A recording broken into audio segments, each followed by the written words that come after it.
സന്തോഷത്തോടു കൂടി തന്നെയാണ് ഞാൻ ഇവിടെ നിങ്ങൾ അഭിമുഖീകരിക്കുന്നത്. പ്രിയപ്പെട്ട ആദരണീയനായ സുൽത്താൻ ഉലമയുടെ കേരള യാത്ര, ഞാൻ ഈ അരീക്കോടിൻ്റെ ഒരു ജനപ്രതിനിധിയാണ്. ഇനിയൊരു മൈതാൻ ഈ അരീക്കോടിന് നിങ്ങൾക്ക് വേണ്ടി നൽകാനില്ല. ഈ മൈതാൻ ഇതാ നിറഞ്ഞ സാഗരമായി ഇനി ഇങ്ങോട്ട് കടക്കാൻ കഴിയാത്ത രീതിയിലായിരിക്കും. എന്തൊരത്ഭുതമാണിത്! എവിടെയാണ് ഇങ്ങനെ ഒരു സംഘത്തെ എങ്ങനെയാണ് ഇങ്ങനെ വളർത്തിക്കൊണ്ടുവന്നത്? നന്മയുടെ പാതയിലേക്ക് ഈ ഒരു വലിയ സംഘശക്തിയെ നയിച്ച് നേതൃത്വം കൊടുത്തത്.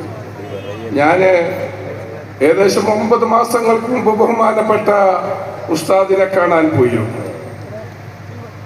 ആ മനുഷ്യനെ കണ്ടു, ദുആ ചെയ്തു. അദ്ദേഹത്തിൻ്റെ മനസ്സ് മുഴുവൻ ഐക്യത്തിൻ്റെതായിരുന്നു.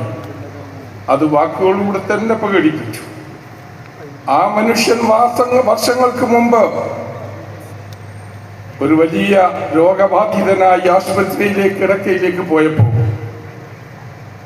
ഞങ്ങളുടെ നായകൻ, മുസ്ലിം ഉമ്മത്തിന്റെ നായകൻ സയ്യിദുൽ ഉമ്മ ബഹുമാനപ്പെട്ട സ്വാദിഖ് അലി ശിഹാബ് തങ്ങൾ ഓടിയെത്തി ആ ആശുപത്രി കിടക്കയിലേക്ക്. അവിടെ നിന്ന് അദ്ദേഹം പ്രാർത്ഥിച്ചു.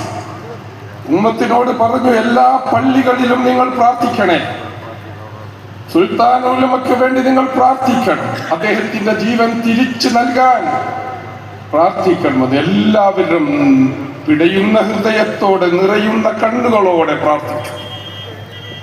അള്ളാഹു തിരിച്ചു നൽകിയത് ഈ സമൂഹത്തിനാണ്. അതാണ് നിമിഷപ്രയിലൂടെ നമ്മൾ കണ്ടത്. ഈ നന്മയുടെ പാതയിൽ നമ്മൾ കണ്ടത് അങ്ങനെയാണ്. 2 രാജ്യങ്ങൾ തമ്മിൽ നയതന്ത്രപരമായി നടക്കാത്തത് ആ വാക്കിന്റെ ഊക്കുകൊണ്ട് നടന്നത് ലോകം സാക്ഷിയാണ്. ഇനിയും ഇപ്പോ ഞാൻ അന്ന് സുൽത്താൻ ഉലമയോട് പറഞ്ഞു, അങ്ങ് ഒരു വിഭാഗത്തിന് മാത്രമല്ല ഈ ഉമ്മത്തിന് മൊത്തം ഇന്ന് ഞങ്ങൾക്ക് നായകനാണ്, ഞങ്ങളുടേതെല്ലാവരുടേതും കൂടിയാണ്. അതുകൊണ്ട് ഞാൻ ഇതിനിടെ ഒരു ബുക്ക് വായിച്ചു. അതുപോലെ തന്നെയാണ് ഒരാത്മകഥ, മാതൃഭൂമി പ്രസിദ്ധീകരിച്ച ഒരു ആത്മകഥ. പ്രതിബന്ധങ്ങളിൽ നിന്ന്, പ്രയാസങ്ങളിൽ നിന്ന് ഒരു സാമ്രാജ്യത്തെ കെട്ടിപ്പടുത്ത കഥ. അതുപോലെ തന്നെ വിദ്യാഭ്യാസത്തിന്റെ ഏറ്റവും ഉന്നതിയിൽ ഒരു ജില്ലയെ ഉയർത്തിക്കാണിച്ചു തന്ന കഥ.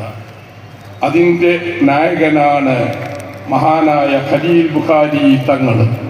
അദ്ദേഹം ഇതൊക്കെ എങ്ങനെയാണ്? ഇവർക്കൊരു ഇലാഹിയായ കഴിവുണ്ട്.